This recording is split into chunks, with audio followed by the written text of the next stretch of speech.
Hello everyone! The long-awaited update to Itemization has finally arrived for Darktide. Let's dive into it and see what we're working with today.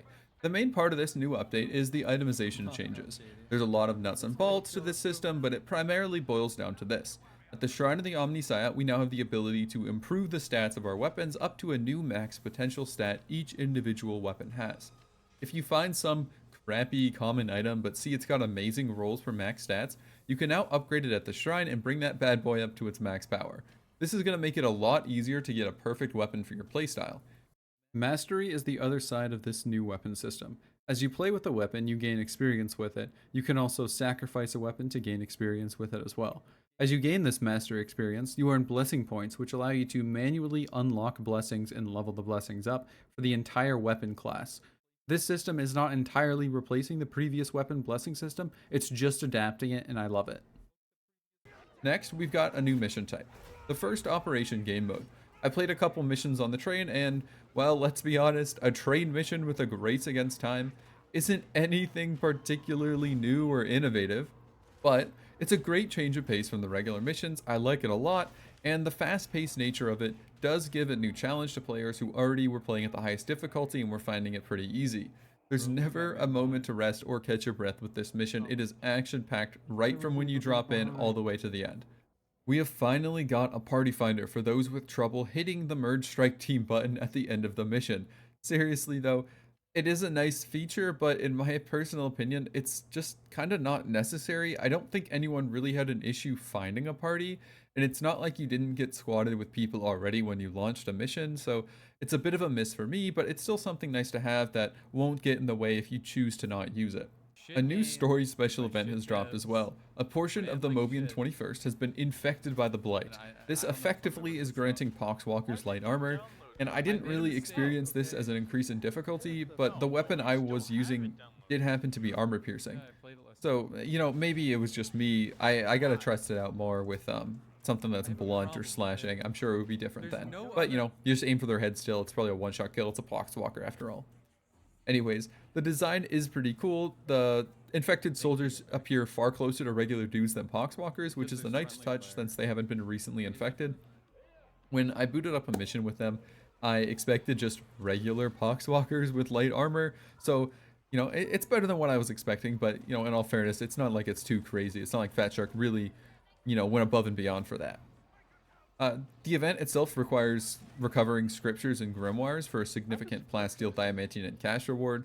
I would have expected, based on the flavor of the mission, we would be killing the infected and heretic 21st, but, I guess Fat Shark actually wanted us to do scriptures and grim, since I don't think anyone actually bothers to do those unless they're for their weekly missions. All in all, it's a nice event, but I expected a lot more for the actual objective rather than just, collect grims. For all those achievement hunters out there, we've got a new set of penances dropped, raising the maximum point to 5,000, so get collecting on your stuff. Brand new stuff to do.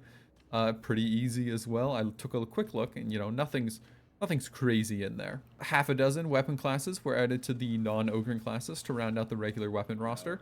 This will certainly add a lot of new potential builds, and I'm excited to see what the community will cook up.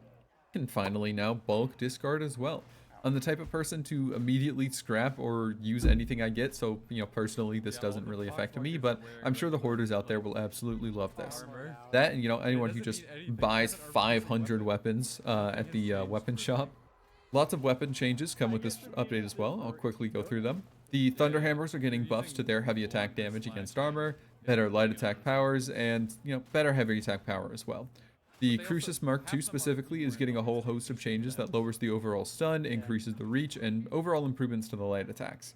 The Iron Helm Mark IV loses some stun as well, but in return gains some light attack buffs.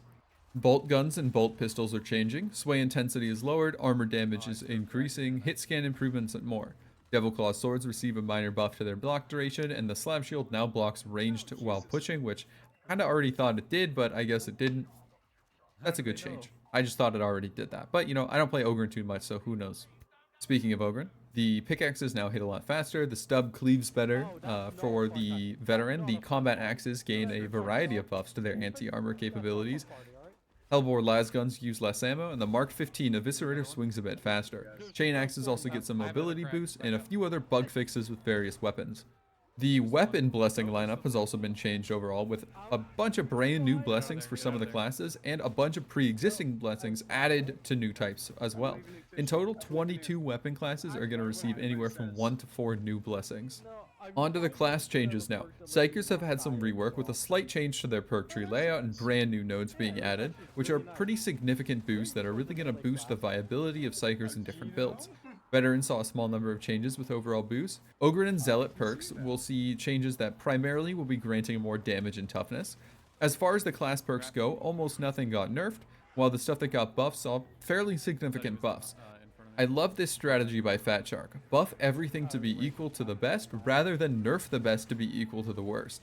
We saw Helldivers nerf really strong things for balance, and I think that really hurt the game's player base. But who knows, I've seen a lot of people flock back to Helldivers recently, so maybe I'll have to give it a try again.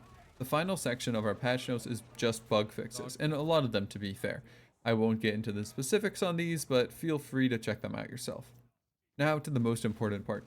How does this update feel? Well, it's a mixed bag at first. I love the new itemization. The trade mission, phenomenal. The buffs to the perk trees, great. There's good stuff as well. Overall, the rebalancing for the weapon stats saw mostly buffs, which is good. And the event, it's good. It's nice to see the new poxwalkers in the mission. It's a little bit harder as well, I guess. But it just fell short of the actual objective of the event. Now, the bad stuff is, well, the classic Fat Shark bad stuff.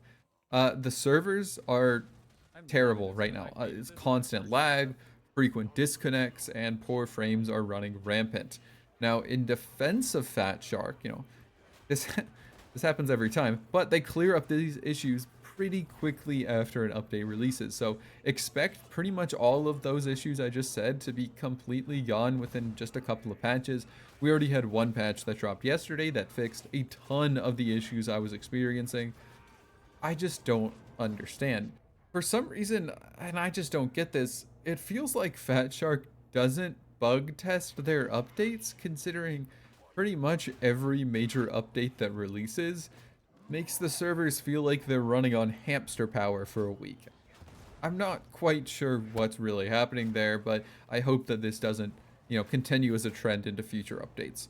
Well, that's all for today, folks. Let me know what you think about the update and new content. Do you agree with me, or do you think I'm completely crazy? Regardless, I'll see you guys next time. Have a great day.